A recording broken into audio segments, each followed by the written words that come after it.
Franz Kafka, probablemente uno de los escritores más importantes del siglo XX, podía escribir sobre un hombre que amanecía convertido en un insecto.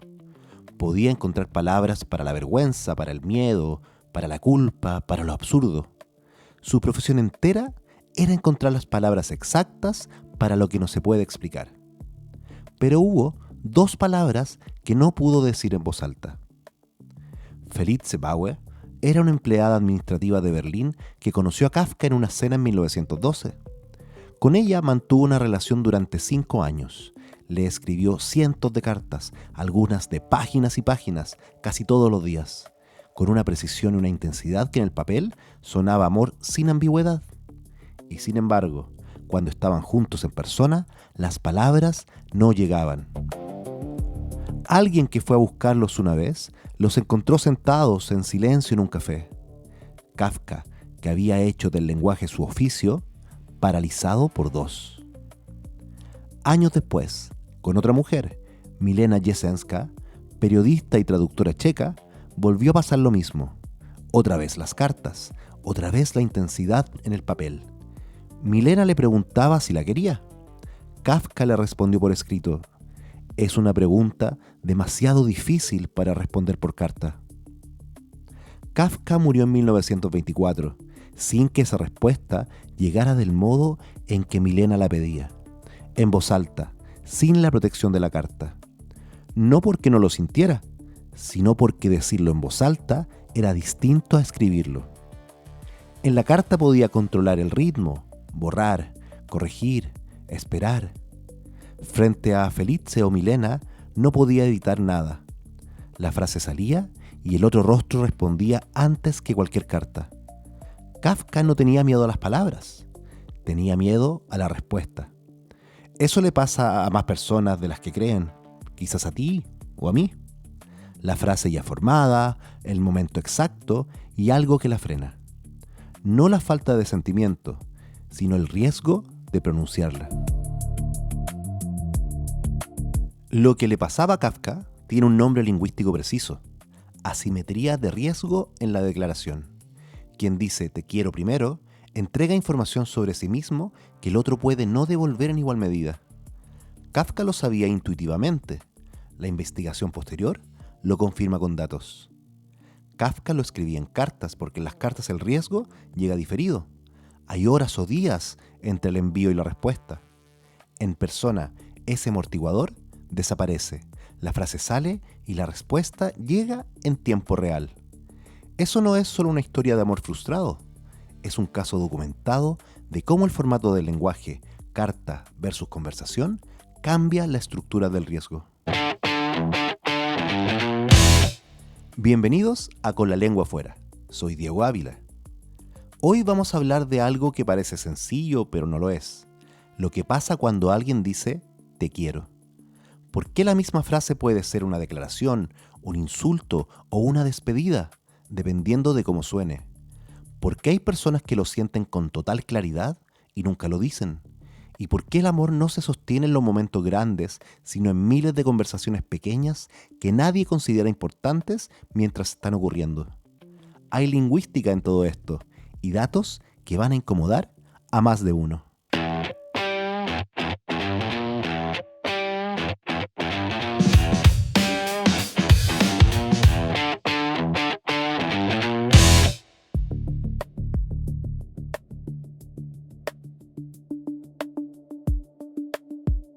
Te quiero no significa una sola cosa, y ese es justamente el problema. Hay una idea clásica en lingüística. Las palabras disponibles en una lengua no solo describen lo que sentimos, también ordenan qué tan fácil o difícil es decirlo, y pocas áreas muestran eso tan bien como el amor. En español tenemos dos opciones: te quiero y te amo, y nadie tiene del todo clara la frontera. Hay personas que reservan te amo para el amor romántico profundo y usan te quiero con amigos y familia. Hay personas para las que te quiero es más íntimo, precisamente porque no es tan grandioso. Hay relaciones enteras que negocian ese umbral sin decirlo explícitamente. Y sin embargo, te quiero sigue siendo una de las frases más cargadas, más ambiguas y más difíciles de pronunciar que existen en el español. Y eso solo es en el español. En inglés, I love you hace las dos cosas. En japonés, Aishiteiru es tan formal y solemne que muchas parejas pasan años sin decirlo, usando en cambio Tsukida, que es más suave, o simplemente no diciéndolo jamás porque el contexto lo comunica sin palabras. En chino mandarín, en ciertos contextos, especialmente entre parejas, preguntar si alguien comió o decir que se tiene hambre puede funcionar como forma indirecta de afecto. Es intimidad, cuidado, vulnerabilidad. No es una declaración de amor universal, es que el amor encuentra canales distintos según la lengua y la cultura. No estás diciendo lo mismo que la otra persona cree que estás diciendo, y la otra persona tampoco. El te quiero no es una unidad fija de significado que viaja de una persona a otra. Es un acto que se interpreta completamente diferente dependiendo de quién lo dice, a quién, en qué momento, con qué tono y dentro de qué historia. Hay una asimetría en el amor que el lenguaje hace visible de una forma muy cruel. Quien dice te quiero primero, asume todo el riesgo. Imagina que lo dices y el otro no dice nada. No inmediatamente. Hay un segundo. Después, 2.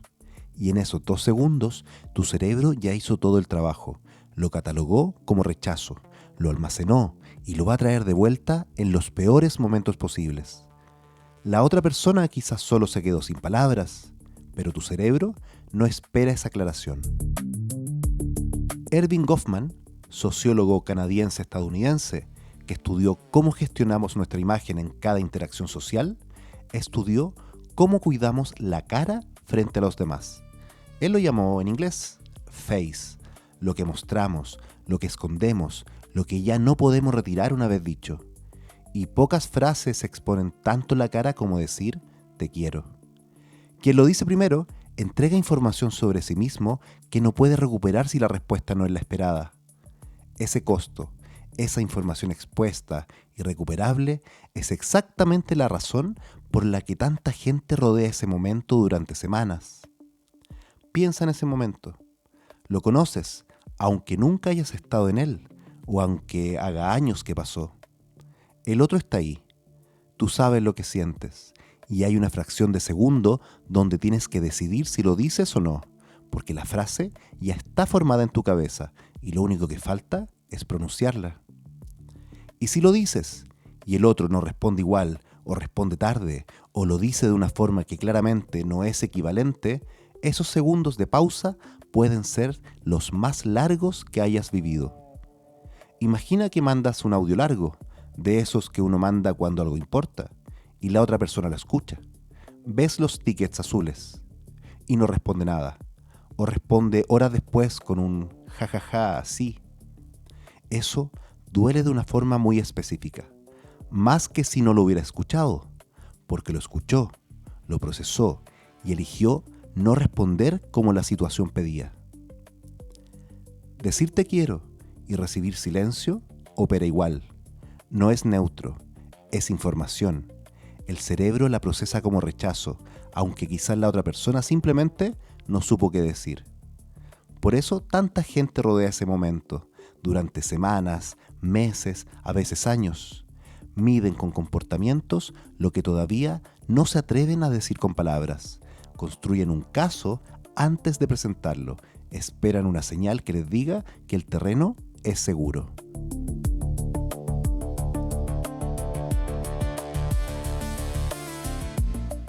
Hay personas que sienten amor con total claridad y nunca lo dicen.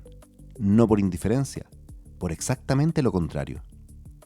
En muchas familias latinoamericanas, el te quiero no circula verbalmente entre padres e hijos, entre hermanos, entre amigos cercanos. No porque no haya afecto, sino porque el afecto se comunica de otras formas.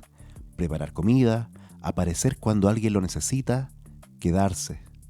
El amor como acto, no como declaración. Y hay algo interesante en ese modelo. Comunica amor, sí, pero no comunica certeza. Quien recibe el desayuno puede preguntarse si es amor o si es costumbre. Quien recibe el silencio puede interpretarlo de 10 formas distintas. Las palabras hacen una cosa que los actos no pueden: eliminan la ambigüedad. Gary Chapman, un pastor estadounidense de los años 90, lo llamó los 5 lenguajes del amor. Su modelo fue criticado como demasiado simple, pero capturó algo reconocible. El afecto no circula siempre por el mismo canal. 2 personas pueden amarse con la misma intensidad y hablarse en idiomas que el otro no sintoniza. Hay una lingüista llamada Deborah Tannen que pasó décadas estudiando cómo hablan las parejas. Lo que documentó no es que se peleen más o menos, es que cada persona llega a una relación con un estilo conversacional formado antes de conocer al otro. Un estilo que determina cómo se pide ayuda, cómo se expresa preocupación, cómo se demuestra afecto. Y 2 estilos incompatibles producen la misma sensación, la de que el otro no te escucha cuando en realidad te escucha en un idioma que no reconoces. Los actos comunican, las palabras eliminan la ambigüedad, y esa diferencia no es menor.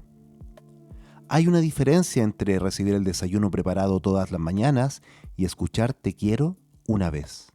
Las 2 cosas comunican algo, pero solo una elimina lo que es ambiguo. Solo una le dice al otro: no estás interpretando, esto es real. El silencio afectivo, incluso cuando viene del amor, puede ser una forma de protegerse a uno mismo a costa del otro.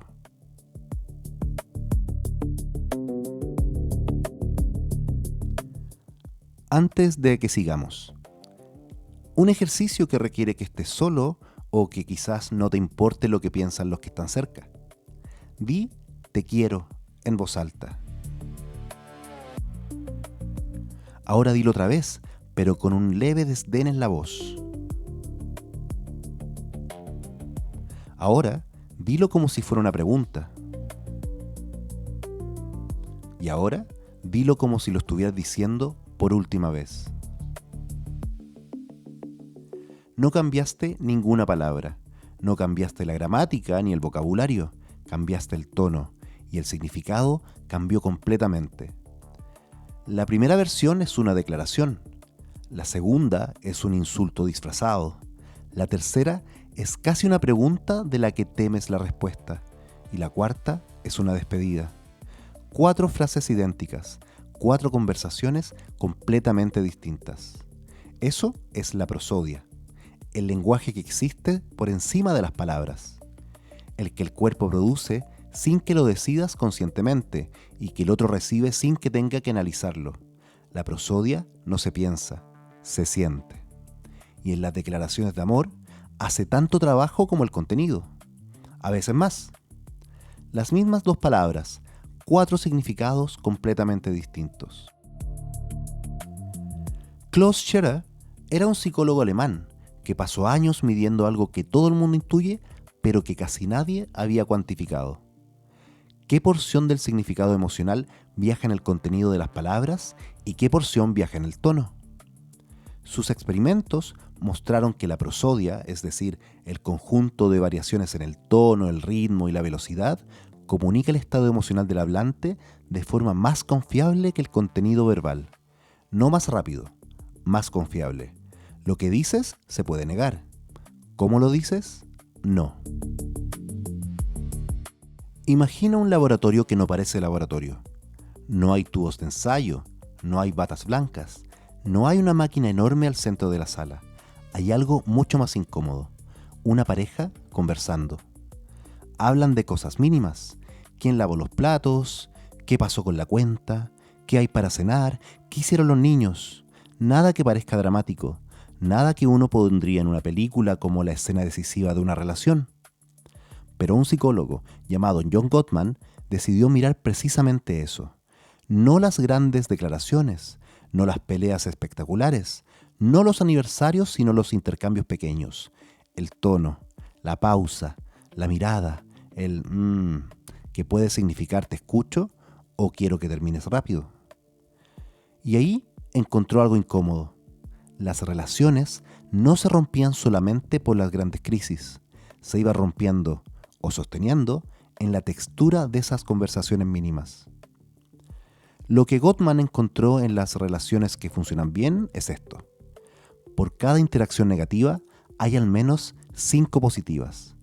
No grandes gestos ni declaraciones de amor. Una mirada, un que demuestra que estás escuchando, una broma pequeña. La calidad de la prosodia cotidiana, ese calor o esa frialdad que cuela en el tono sin que nadie lo decida conscientemente, predice la supervivencia de la relación mejor que cualquier contenido explícito. Dicho de otra forma, no es tan importante lo que dices como cómo lo dices, lo cual suena a cliché, pero resulta que el cliché tiene datos que lo respaldan. Hay un filósofo del lenguaje que también trabajó este territorio, desde otro ángulo.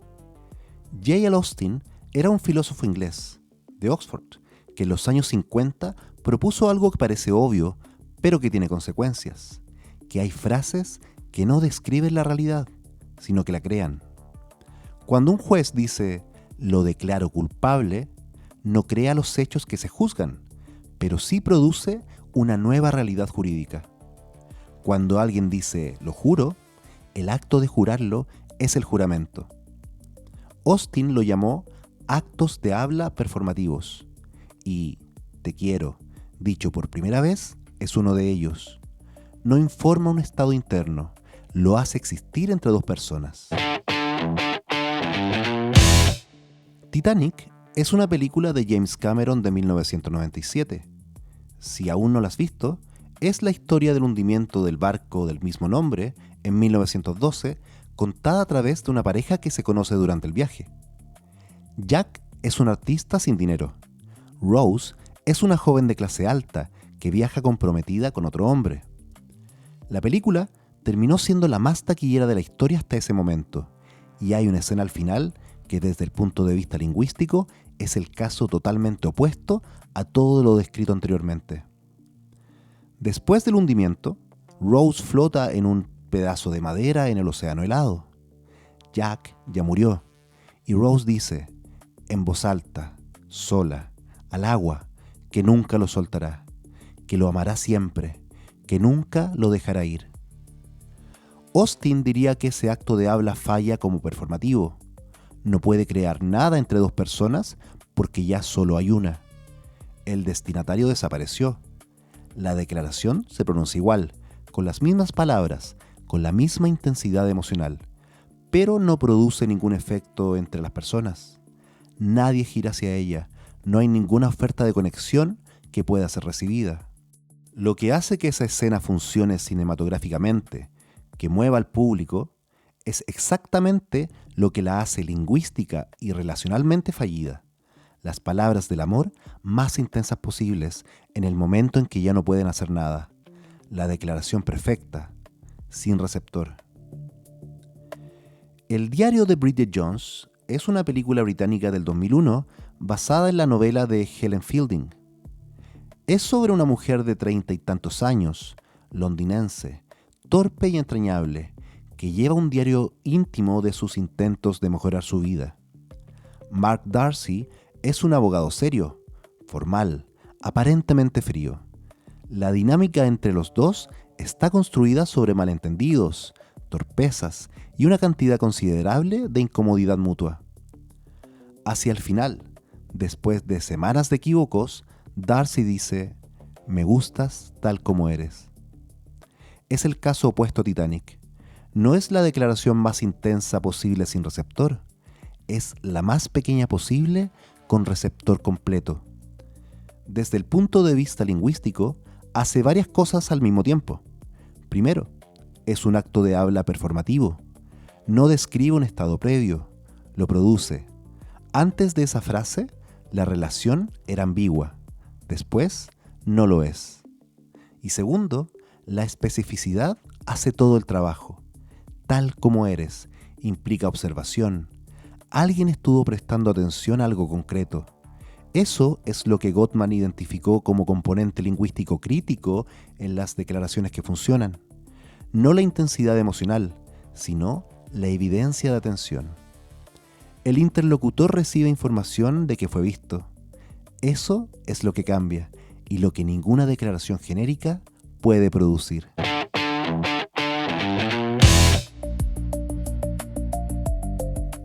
Volvamos un momento a Austin. Si te quiero dicho por primera vez crea algo que no existía antes, la pregunta entonces es, ¿qué pasa con todo lo que viene después? ¿Qué es lo que sostiene eso que la declaración creó? Recordemos también la respuesta de Gottman.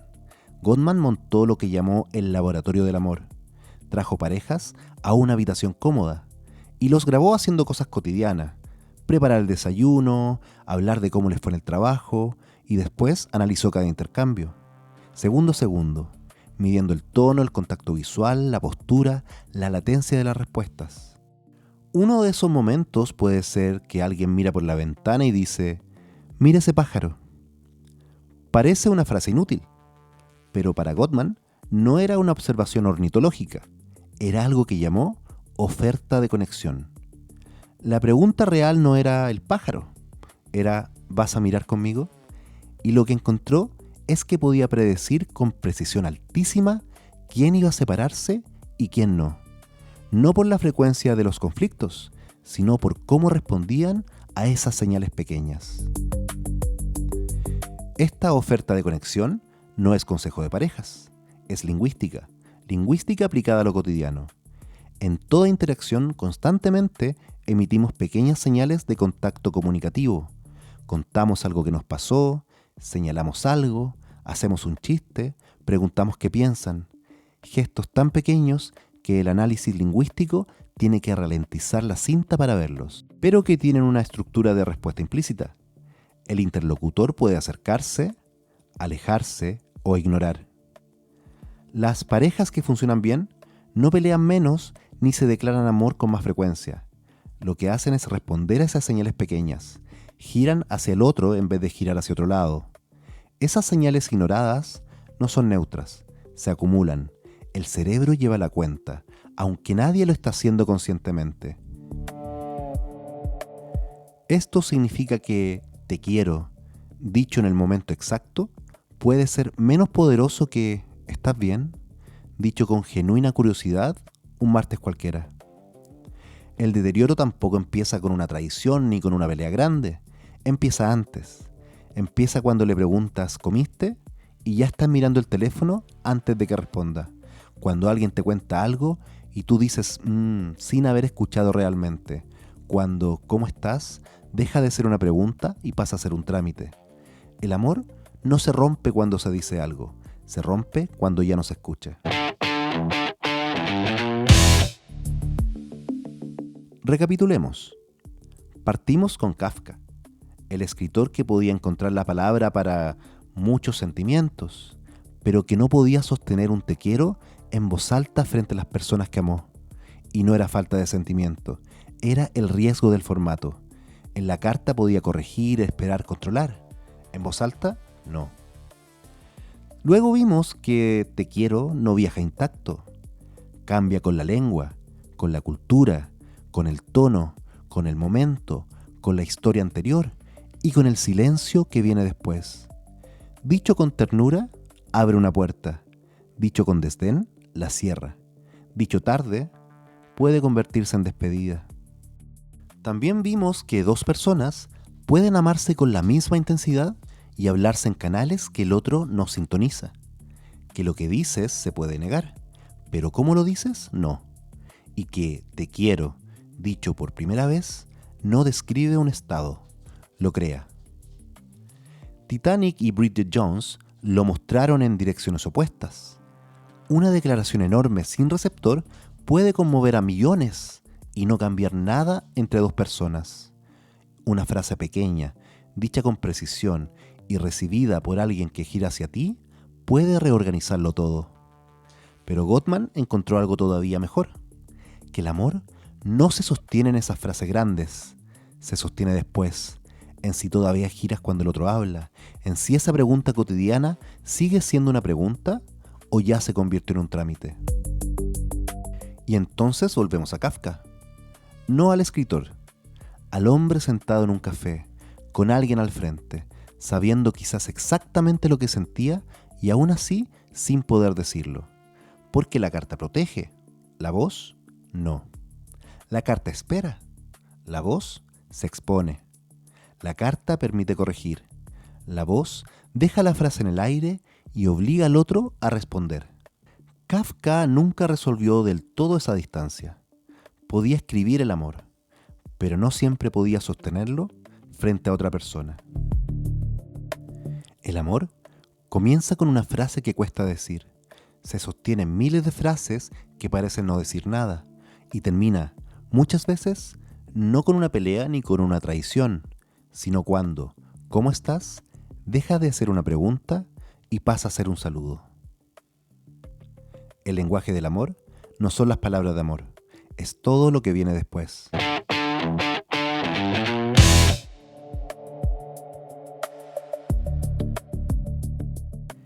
En el próximo capítulo vamos a hablar del otro lado de esta misma moneda. ¿Cómo se construye una mentira con palabras? No solo la mentira grande y obvia, también esa zona gris donde alguien no miente exactamente, pero tampoco te dice la verdad. ¿Se puede detectar una mentira por cómo alguien habla? ¿Existen señales lingüísticas reales o es todo folclore? ¿Por qué las personas que más te importan son las que más fácilmente te pueden engañar? No te lo pierdas. Soy Diego Ávila. Esto es Con la lengua afuera, porque detrás de cada palabra hay mucho más de lo que parece.